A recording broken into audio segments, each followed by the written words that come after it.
I actually have a pretty good imagination. Even my imagination cannot possibly comprehend the scope of the horrors I believe that are going to be contained in this memo that is coming out maybe in the State of the Union tomorrow. Be great if he just read it top to bottom and ripped the lid off this cockroach camp known as the Obama administration leftover and legacy. The House Intelligence Committee today voted to release this classified memo. Now, the memo has been circulating in Congress, and it supposedly reveals government surveillance abuses. The vote was announced by California Representative Adam Schiff. Well, he's the top Democrat on the committee. And he said, it is a, quote, very sad day, I think, in the history of this committee, end quote.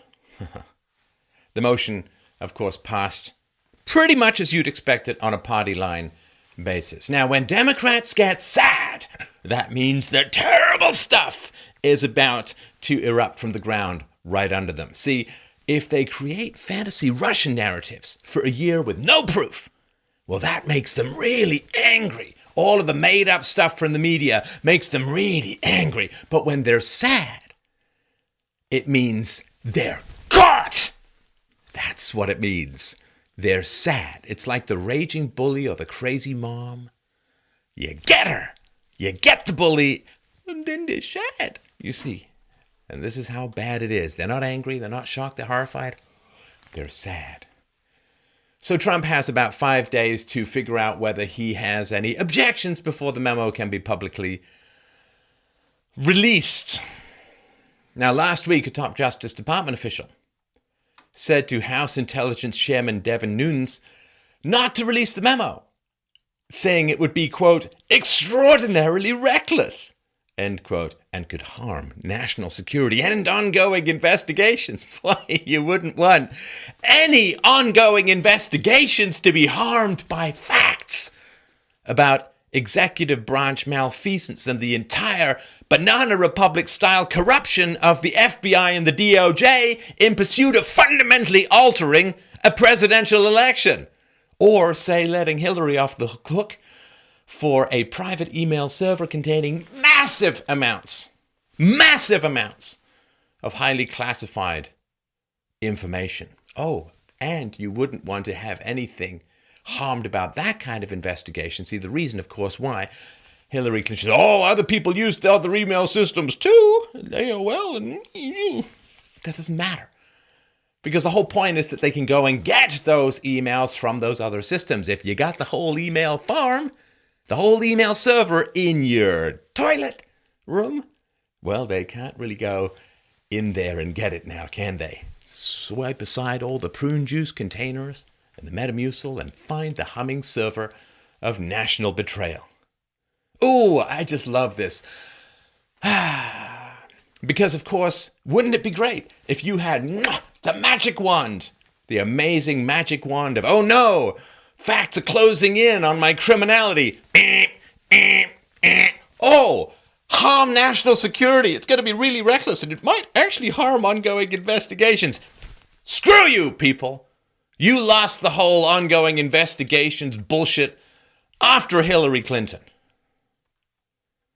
4-page memo has been described by a variety of GOP lawmakers as, and I quote, shocking, troubling, and alarming.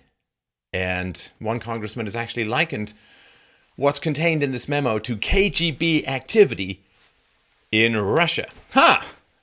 Russia seems to be coming up quite a lot. Okay, just a quick, this is a tip. This is kind of what you need to know about the Democrats. They fucking love communists, okay? They love communists. There are more red flags for communism in the Democrat Party than there are waving in your average Mao Red Square Parade in 1960s China. Love them some communists. It's not just lobsters that are red. It's people on the left. So, for instance, do they love immigration? They certainly do. Why? Because it destroys the free market. Well, the remnants of the free market. And just go to a leftist or go to a Democrat, go to a liberal, and say, okay, you like immigration. What's the maximum number of people who should come into a country on any given year? They have no idea. How big should the government be before it's too big? No idea. How high should taxes be before they're too high? No idea. There's no upward limit to the grabbing of the horrifying historical destructive ring of power. They love them some communists. So, funny story, if you have a party that's basically representing criminal aliens rather than domestic citizens who love communists, is it really surprising that they're starting to act like KGB? Kinda isn't when you think about it. I love chocolate. Oh look, I'm eating chocolate. Oh, who'd have thought? I can't imagine. See, remember, there's no KGB. In America, there's no MI5. In America, there's no domestic spying agency targeting American citizens, pretty much. I mean, I know it probably kind of happens, but no dedicated agency just for that. Unless there is, you see, and that's what the memo is revealing. So those who have seen the document, they perfectly protected to read it out by law, as far as I understand it, perfectly protected to read it out in Congress. But those who've seen the document, they're dropping a couple of hints. And they suggest that it reveals what role this anti-Trump dossier, see, they got to use the word dossier because fan fiction for evil, just a little bit too on the nose. So this unverified anti-Trump dossier, this memo is supposed to talk about the role that this played in the Obama administration's application for a surveillance warrant on at least one Trump associate in the lead up to the election. Because you see, that's what you want. Here's how it kind of works. These are the dominoes you kind of need to grok, right? So you borrow a whole bunch of money. You spend a whole bunch of money. You train a whole bunch of mujahideen to take down an empire, the Russian Empire in this case, in Afghanistan. Then those mujahideen, after they're able to do that, say, oh, I think I've got a good idea.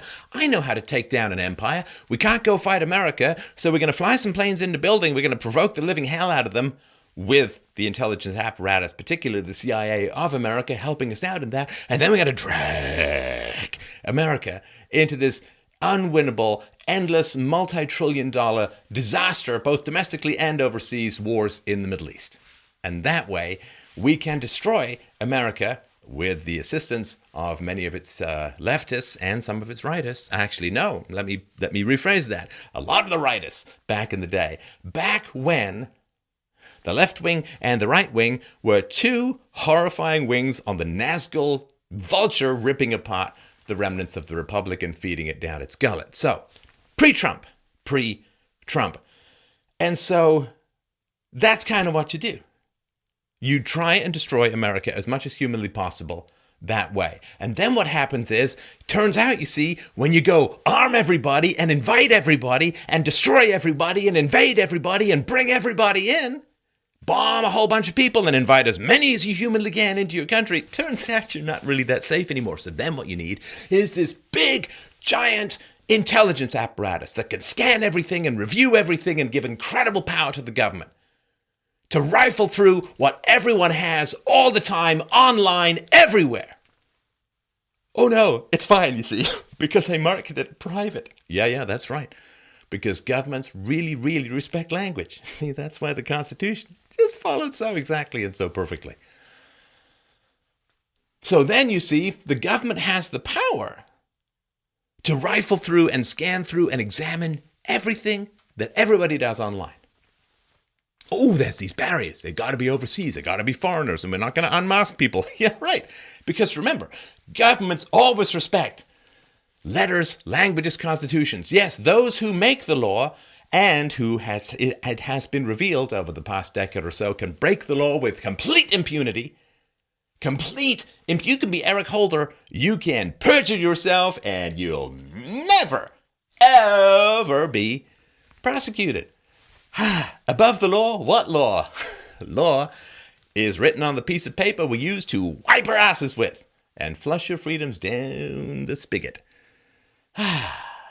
So then the government has this power, you see, to scan and review and understand everything that you're doing online.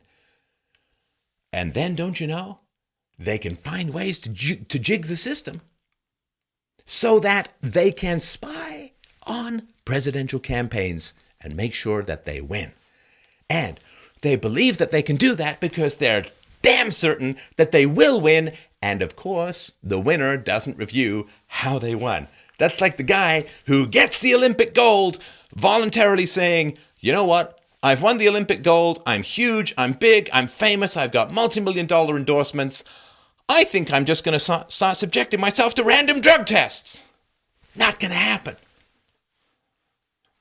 Now, FBI Director Chris Wray reviewed this House intel memo regarding shocking abuses of power from the previous administration, I believe. And after, a few hours, in fact, after the FBI Director Chris Wray reviewed this House intel memo, Assistant FBI Director McCabe resigns. He is gone. Gone, baby. He's south for the winter.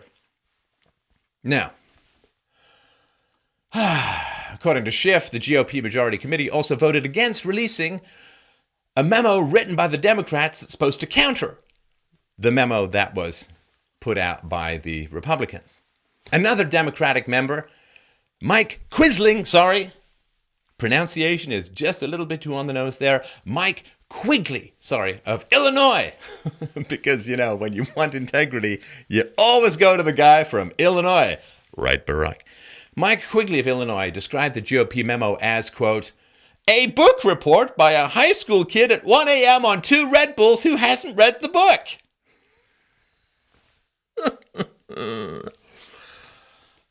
Well, it's not Cicero, is it? This is kind of what we're left with when curricula and demographics and perhaps the entire gene pool is progressively dumbed down to the point where it pretty much seems post-Trump that the presidential speeches are going to be composed of single-syllable C-spot run kind of stuff. I'm Spot. I'm running for office.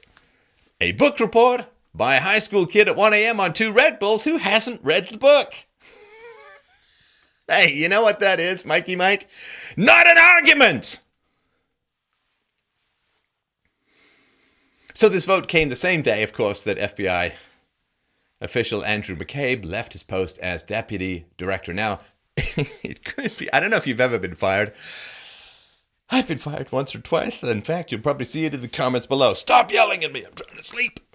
If you've ever been fired, and it's been pretty much going okay, you kind of work out your 2 weeks, you transitioned your knowledge and all that kind of stuff.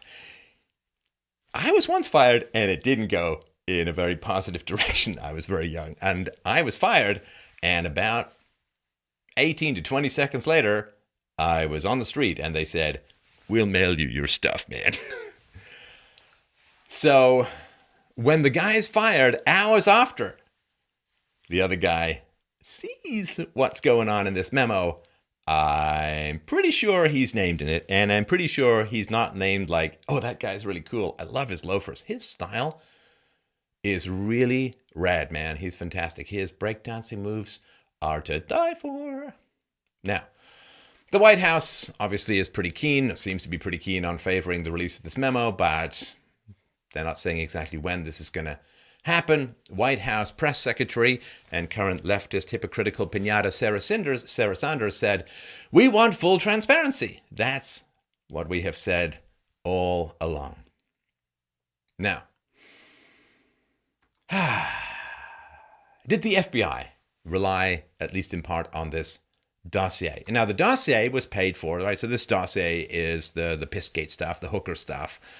It's all this Russian collusion stuff, right? So this dossier was paid for partially by the Democrats in the Clinton campaign during this 2016 presidential election. Now, did they rely on this unverified dossier that basically was made up fantasy Ragnarok Palantir Oppo research paid for by the Democrats in the Clinton campaign, at least in part? Did they rely on this dossier to apply to get a secret federal court to get a surveillance warrant on then Trump advisor, probably Carter Page? So did they get a whole bunch of made up stuff that Christopher Steele paid Russians to deliver to him, according to testimony that I don't believe any more than you should. Did they use all of this Russia collusion, paid for, made up stuff, completely unverified, wander off to court and say, well, because of this, we got to start spying on people? And did the federal court use absolutely unverified and seemingly largely, if not completely made up, Oppo research to get a surveillance warrant on a Trump advisor during the run-up to the election? Well, that seems quite important. That seems quite important to figure it out, right? So, yeah, people want to know: was the dossier used in these court proceedings? Was it vetted? Well, no. Well, you want to know exactly who paid for the dossier and what the process was to get these FISA surveillance authorizations? Well, yeah, you want that memo to strut its glory, right? So this former British intelligence officer, Christopher Steele, named for his, cliched appearance in John le Carré novels. So this contained this Oppo research on Trump. And Steele, hired, of course, by the US firm Fusion GPS, which commissioned this research with funding from the Democratic National Committee and the campaign, of course, of Democratic presidential nominee, one H.R. Clinton. And this firm was allegedly doing work to help the Russian government fight sanctions and so on. Now, the requests for these surveillance warrants are made through the U.S. Foreign Intelligence Surveillance Court, also known as the FISA Court, which has it has, the same ratio of saying no to these requests as Kardashian women have of saying no to basketball stars. And so it's supposed to target suspected foreign spies inside the United States. Now, Carter Page has said to Fox News after there were these reports of the U.S. extended surveillance on him last spring, he said that U.S.-Russia relations have been, quote, dominated by misunderstandings throughout much of the past 70 years since the original McCarthy era. I harbor no ill will towards anyone for past xenophobic biases and only hope that justice is eventually served. Well, it may be being served right now. So if what people talk about as, well, what they hint about as being in the memo, if senior officials abuse FISA to get a surveillance warrant on Trump's foreign policy campaign advisor, Carter Page, that's pretty bad. That's pretty bad. And one of the ways in which you can figure out how bad it is, this is pretty much the only document of importance that hasn't been linked to the media since Trump took office. So if this is the document that hasn't been leaked, well, it's not particularly great. So this, I think, is an indication of the general lawlessness and sub-Saharan Africa banana republic crap that was going on in the closing days of the Caligula empire of Barack Obama, where we have, of course, Hillary Clinton wildly breaking the law, having her own server most likely hacked by foreign governments, deleting 33,000 subpoenaed emails, while acid washing and bleaching her hard drive, smashing mobile phones with a hammer, and turning her phones over to the FBI with no SIM cards in them whatsoever. Like you do. Where you have an FBI director who's writing an exoneration letter months before the conclusion of the investigation, where he takes out references to Hillary's server being hacked. And you have, of course, Barack Obama emailing back and forth with Hillary through this non.gov, not secure, not backed up, not authorized to have any kind of classified material on it. You have Barack Obama emailing back and forth to Hillary Clinton, which is one of the main reasons why Hillary could not have been charged. You charge Hillary, and Barack Obama, who said to reporters he learned about Hillary's private email server at the same time as everyone else did through the news media. You got to call them up and you got to say, okay, well, when did you actually find this stuff out? And you're under oath, you jug-eared beanpole. So this is why Hillary couldn't go. And of course, they're friends and everybody wanted Hillary to win the election. Because, of course, if your friend gets into power, then all of the nasty subterranean, subterfuge, Dantean level of hell crap that you've been pulling over the past, 8 years or so, well, they all just kind of go bye-bye, don't they? out the window, gone like yesterday's fart. So, of course, they all had to work to make sure Hillary got in. So Hillary's mushroom memo used to create a FISA warrant to wiretap on Trump's campaign and then also the president-elect, it would seem. You've got these rabbit-humping FBI agents going back and forth with massive and clear anti-Trump biases. And, of course, after a year, you have no evidence whatsoever of any Russia-Trump collusion. And, oh, forgot this one. The FBI also destroyed laptops that were part of the investigation into Hillary. You know, like you do. So this is third world crap. I mean, oddly enough, you invite the third world, you quite often get the third world. You know how if you go to an Ethiopian restaurant, you end up eating Ethiopian? Anyway, kind of how it works. So this Banana Republic shit, using the justice system to spy on people and attempt to change the course of a presidential election, yeah, this is ungodly bad. Ungodly bad. This makes Nixon look like a mere toe stub on the way to the altar to be canonized. You have weaponized, politically weaponized intelligence tools, KGB Stasi style. And of course, this is what happens when you give the government this power. Don't worry, we're going to have these authorizations to do all of this infinite wiretapping, but it's going to be stopped by paper and words. It's magic. It's a shield spell. Don't worry about a thing. And Hillary's Fusion GPSs, the DNC's dossier, was the foundation to do this. This was, in my view, an attempt at a coup. An attempt to use the terrifying and tyrannical powers granted to the government in response to the war on terror, because you can always win against language. This is what the government did. Provokes all of these foreign conflicts, provokes all of this terrorism, and then says, well, we need all this power to fight terrorism, and then uses this power to fight the will of the people. Donald Trump represented the will of the people. You know, like Brexit represented the will of the people. May. Nevertheless, she persisted in not persisting. And so, yeah, steal money from the people, sell off the futures of their children, massive unfunded liabilities in order to wage war, invite everyone in from that war, end up with terrorism, get massive powers to the government, which you then use to thwart the will of the people. This is the way the state rolls, people. Except for this somewhat bank shot of Trump coming in. Well, that changed things. Well, I think just a smidge is the technical phrase. So this coup, using the power of the media, using the power of academia, using the power of Hollywood, using the power of social media, using the power of this surveillance state in order to guarantee the results of an election. Well, in my view, it was a coup. It was an attempted coup.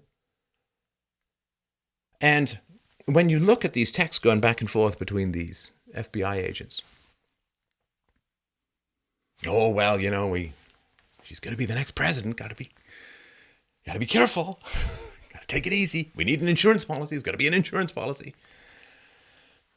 It's ridiculous. I mean, these what? An average of over 60 texts a day?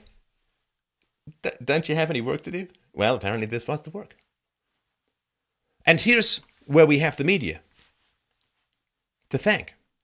The media that, I guess up here in Canada, is just about to start suckling the tit of the government by needing money from the government because they can't compete with little old people like me.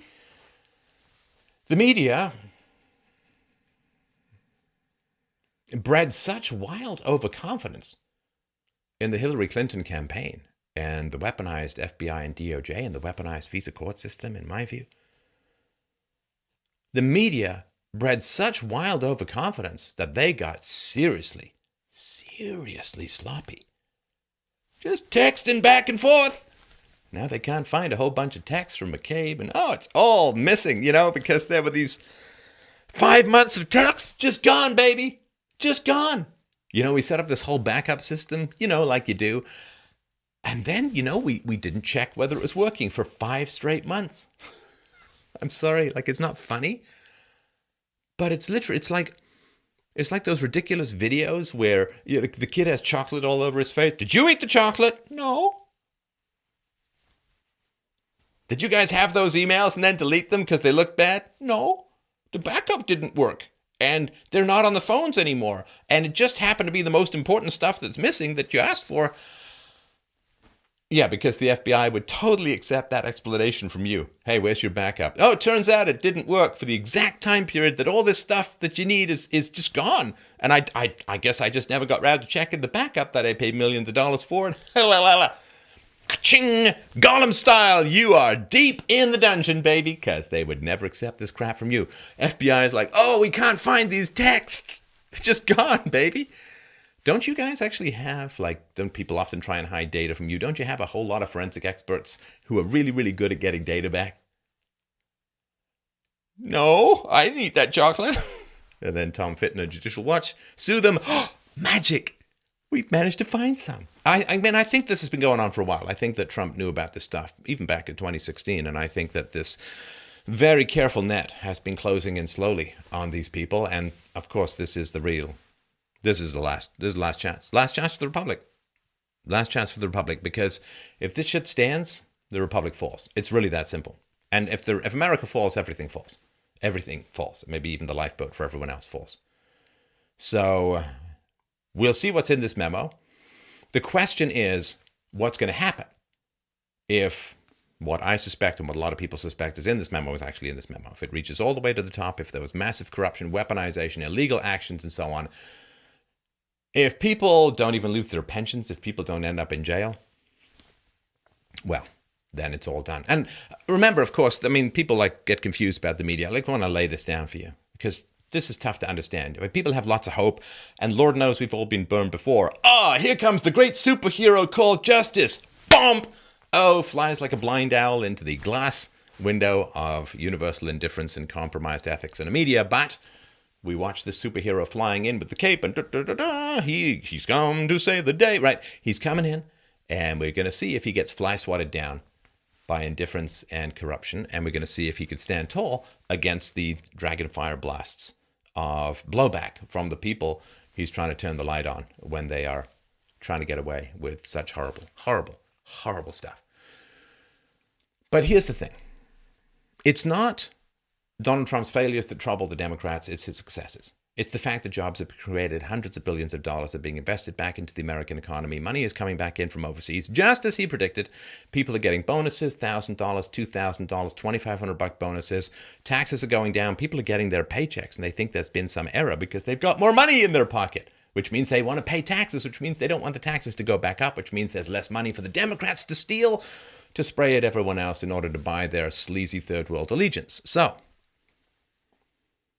things are going well, and that's a problem. There are lots of people who got used to this life of petty leisure who don't want to go back to work, right? And as long as there's no jobs, man, no jobs, can't get a job. Well, now when there are jobs, that excuse begins to look a little shitty, right? So there are lots of people, they don't want things to change. They want to keep getting their free stuff, and they want to keep getting the gravy train pouring down the bloody femoral artery of state power, dripping into their vampiric, hungry baby bird mouths. So here's the facts. Let me just break it down for you. They don't care about Russia collusion. They care about getting a president out of power who might interfere with their free stuff. At your expense, of course. I assume if you're a listener to this, you're probably on the taxpayer side of things. So that's the fact. That's the reality. It's all it comes down to. They don't care about the Russia collusion. They don't care about Trump being racist. He's not racist. They don't care about any of that stuff. All they care about is getting the guy out of the way who might conceptually, potentially interfere with their continued conveyor belt of blood-soaked free stuff taken out of the internal organs of the unborn children, right? I mean, that is what they care about. And so this memo, they're concerned that the memo is going to reinforce Donald Trump's virtue, and it's going to harm the electoral prospects of the Democrats in 2018 and in particular in 2020. And so just throw everything else aside. Forget about the ethics, the morals, the story, you got to accept the results of the election. Yeah, right. Nothing to do with that. Trump, they fear, they feel. This is what's really being sold. This is the subsonic, so to speak, wolf whistle. We call it dog whistle, they call it. Only the racists can hear it. It's like, no, only the government dependents can hear it. Only the government dependents can hear it. They feel that if the free market wins, they might not get their free stuff from the government anymore. The gravy train might tip over sideways, and they might have to get off the couch, put down their kids, and contribute something to society. Heck, even if it's volunteer work, that would be a step in the right direction. So they want Trump out of office for that. And the more he succeeds, the more he stands between them and their free stuff. Because if there are more jobs, then people are going to have to go take them at some point or another, or be revealed as out and out parasites. That's all it's about. It's all it's about. Now, from the right, people approach it from a moral standpoint, and I understand that, and I appreciate that, and that's not unimportant. But from the left, I want my free stuff. Give me my free stuff. And if Trump's in the way, and that's really all that's been going on, get Trump out of the way so my free stuff, he's like the logjam of the free stuff coming down the pipeline. He's in the way. Get him out the way so the free stuff can keep coming. So the memo's going to come out, and people are going to talk about it in very abstract terms, and they talk about it in very moral terms, and I appreciate those, and I respect those, and I think those are very good things to talk about, but let's not lose sight of the key issue. People want free shit at your expense. Trump might cut off the flow of their free stuff, either explicitly or implicitly, and that's what they fear the most. They fear the success of the free market. They fear the success of Trump's agenda, because if they really don't want to get a job and he takes away their excuse, they don't want to see what's in the mirror. And they certainly don't want other people to see. And of course, the Democrats need all this free stuff in order to invite people from the third world in to come vote for them for more free stuff. And that's how the third world works, or doesn't work for that matter. So the Democrats are terrified that they won't have as much free stuff to hand out to people to come to America. It's all it's about. It's just about resource acquisition. We are mammals looking to have sex and have enough food for our children to survive. That's biological imperative 101. And that's what it all comes down to. Who gets the fruits of your labor, and who gets to borrow against your unborn children's future? Who gets to enslave you? Now, Trump and the free market, political liberty, property rights, they don't want to enslave you, right? But the Democrats do. And this is why government power grows as wealth grows. As wealth grows, fewer people need charity, and there's more money to go around. And so it is simply about resource transfer, resource acquisition. Trillions of dollars are at stake. And those trillions of dollars sustain tens, probably close to 100 million lives. And those lives are feeling threatened at the moment, and they're lashing out with every piece of smoke-filled, manipulative, cluster-fracking, avoidance, obfuscation, you name it. Just sand in the eyes, dirt in the eyes. That's all it's about. Don't interfere with our free stuff. And they can't say it openly, and they can't say it directly. But that's what it's all about. So watch how this plays out. If we can peel back this, if we can use the shockwave of this memo's release to peel back and say to people, you don't have to live like that. People, you don't have to live like that. You don't have to live dependent. You don't have to live controlled. You don't have to be bought out by the stolen fruits of others' labor. You can join the productive world. You can join the world of self-esteem, of self-respect. Because if you keep taking and you keep taking and you keep taking, you know, the over-hungry vampires kill off their livestock, and it all burns down.